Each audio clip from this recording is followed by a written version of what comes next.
আসসালামু আলাইকুম। এই ভিডিওটির মাধ্যমে আপনারা জানতে পারবেন আপনাদের ফেসবুক আইডি যদি কোনো কারণে সাসপেন্ড বা ডিসেবল হয়ে যায় তাহলে সেই আইডিটা কিভাবে আপনারা 1 মিনিটে ফেরত আনতে পারবেন। এই ভিডিওটির মাধ্যমে আপনারা জানতে পারবেন। সো ভিডিওটি অবশ্যই শেষ পর্যন্ত কন্টিনিউ করবেন। আর যদি চ্যানেলে নতুন হয়ে থাকেন অবশ্যই চ্যানেলটিকে সাবস্ক্রাইব করে দিবেন, পাশে থাকা বেল আইকন বাটনটিকে প্রেস করে দিবেন।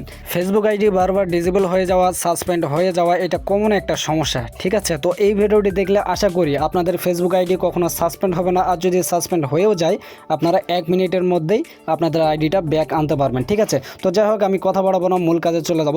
ফেসবুক আইডি সাসপেন্ড হওয়ার পরে আপনারা এরকম ইন্টারফেস দেখতে পারবেন। আপনারা যদি এখানে একটু লক্ষ্য করেন তাহলে দেখতে পারবেন আপনাদেরকে 180 দিনের মধ্যে আপিল করতে হবে, নাহলে কিন্তু আপনাদের আইডিটি পার্মানেন্টভাবে এখানে ডিসেবল করে দেওয়া হবে বা সাসপেন্ড করে দেওয়া হবে, যে আইডিটা আপনারা কখনোই ব্যাক পাবেন না, ঠিক আছে?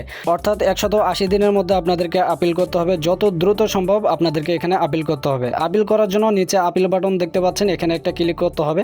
এখানে ক্লিক করার পরে আপনাদেরকে এরকম ইন্টারফেসে নিয়ে চলে আসবে। এখানে দেখতে পাচ্ছেন উপরে কান্ট্রি কোড, এখানে বাংলাদেশ দিয়ে দিবেন। দেওয়ার পর নিচে একটা নাম্বার দিতে হবে, যেই নাম্বার দিয়ে আপনাদের ফেসবুক অ্যাকাউন্ট খোলা ছিল ওই নাম্বারটি এখানে দিয়ে দিবেন এবং অবশ্যই আপনাদের ওই নাম্বারে হোয়াটসঅ্যাপ থাকতে হবে।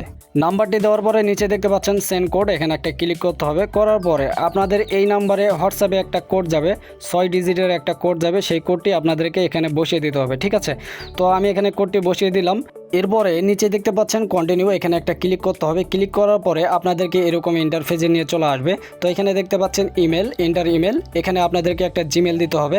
আপনাদের ফেসবুক আইডিতে যেই জিমেলটি অ্যাড আছে সেই জিমেলটি আপনাদেরকে দিতে হবে। সেই জিমেলটি দিলে খুবই ভালো হয়। আর যদি আপনাদের ফেসবুক আইডিতে কোনো ধরনের জিমেল না থাকে সেই ক্ষেত্রে আপনারা যেই ইমেলে কোডটি নেবেন ওই ইমেলটি এখানে বসিয়ে দিবেন। দেওয়ার পরে নিচে দেখতে পাচ্ছেন সেন্ড লগ ইন কোড, এখানে ক্লিক করবেন। করার পর আপনাদেরকে এরকম ইন্টারফেসে নিয়ে চলে আসবে। আপনাদের ওই ইমেলে একটি কোড যাবে, সেই কোডটি এখানে বসিয়ে দিবেন। দেওয়ার পরে নিচে নেক্সট দেখতে পাচ্ছেন, এখানে একটা ক্লিক করবেন। দেন আপনাদেরকে এরকম ইন্টারফেসে নিয়ে চলে আসবে।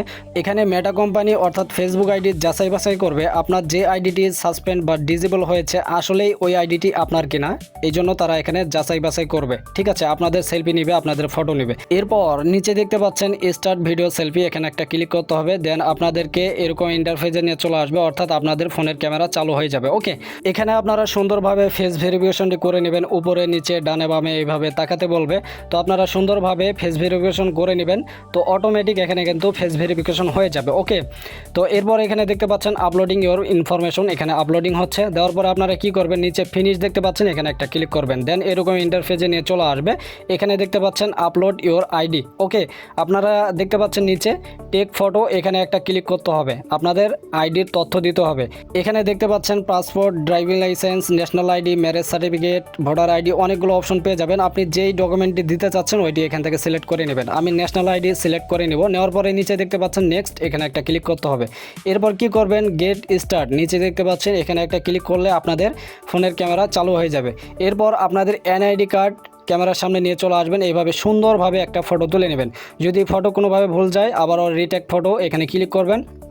করার পর আপনারা আবারও সুন্দরভাবে ভালো করে ফটোটি তুলে নেবেন, ঠিক আছে? ক্যামেরা সোজা বরাবর ধরে রাখবেন, অটোমেটিক নিয়ে নেবে। এরপর কি করবেন, এই যে সাবমিটে ক্লিক করে দিবেন। এরপর আপনাকে আর কিছুই করতে হবে না, জাস্ট আপনি এখানে কয়েক মিনিট অপেক্ষা করবেন। এখানে তারা সাধারণত 24 থেকে 48 ঘন্টা সময় নিয়ে থাকে, কিন্তু এত সময় লাগে না। তারা কয়েক মিনিটের মধ্যে তারা চেকিং করে ভালোভাবে চেকিং করবে। এরপরে তারা যদি দেখে আপনাদের তথ্য অনুযায়ী আপনাদের এনআইডি কার্ডের সাথে সব তথ্য সঠিক আছে তাহলে আপনাদের আইডিটা ব্যাক দিয়ে দিবে। এখানে একটি বিষয় লক্ষ্য রাখতে হবে, আপনারা এখানে যেই ডকুমেন্টটি সাবমিট করেছেন, যেমন ধরেন আপনাদের এনআইডি কার্ড বা ন্যাশনাল আইডি এখানে সাবমিট করেছেন, আপনাদের এনআইডি কার্ডের যেই নাম আছে অবশ্যই ফেসবুকেও সেই একই রকম নাম থাকতে হবে এবং আপনাদের এনআইডি কার্ডের যে জন্ম তারিখ আছে সেই জন্ম তারিখের সাথে আপনাদের ফেসবুক আইডির জন্ম তারিখ অবশ্যই মিল থাকতে হবে। অর্থাৎ আপনাদের ডকুমেন্টস অনুযায়ী আপনাদের ফেসবুক আইডিতে যেই নাম যেই জন্ম তারিখ আছে আপনাদের ডকুমেন্টসেও একই নাম একই জন্ম তারিখ থাকতে হবে, তাহলে আপনারা আপনাদের আইডিটি ব্যাক পাবেন। আর যদি আপনাদের ফেসবুক আইডির সাথে ডকুমেন্টসের মিল না থাকে সেই ক্ষেত্রে আপনাদের আপিলটি রিজেক্ট হয়ে যেতে পারে বা রিজেক্ট হয়ে যাবে। আলহামদুলিল্লাহ, আপিল করার কয়েক মিনিটের মধ্যেই আমি আমার ফেসবুক আইডিটি ব্যাক পেয়েছি। আমার ফেসবুক আইডির সাথে ডকুমেন্টসের তথ্য একদম সঠিক ছিল, এই জন্য খুব দ্রুতই আমি আমার আইডিটি ব্যাক পেয়েছি। ওকে, তো আপনারা যদি আপনাদের ডকুমেন্টস অনুযায়ী ফেসবুক আইডি ব্যবহার করেন, অর্থাৎ আপনাদের এনআইডি কার্ডের যেই নাম আছে সেই নাম দিয়ে যদি আপনারা ফেসবুক আইডি খোলেন, আপনাদের এনআইডি কার্ডের জন্ম তারিখ অনুযায়ী যদি আপনারা এখানে জন্ম তারিখ দেন, সেই ক্ষেত্রে আপনাদের আইডি এখানে কোনো ধরনের সমস্যা হবে না বা ডিজেবল হবে না, সাসপেন্ডও হবে না।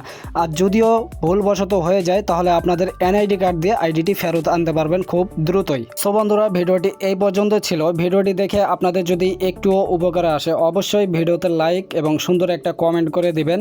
আর পাশাপাশি এখনও যারা আমাদের চ্যানেলটিকে সাবস্ক্রাইব করেননি খুব দ্রুতই চ্যানেলটিকে সাবস্ক্রাইব করে দিবেন, পেজটিকে ফলো করে দিবেন। সো এই পর্যন্ত সকলে ভালো থাকবেন, সুস্থ থাকবেন, খোদা হাফেজ।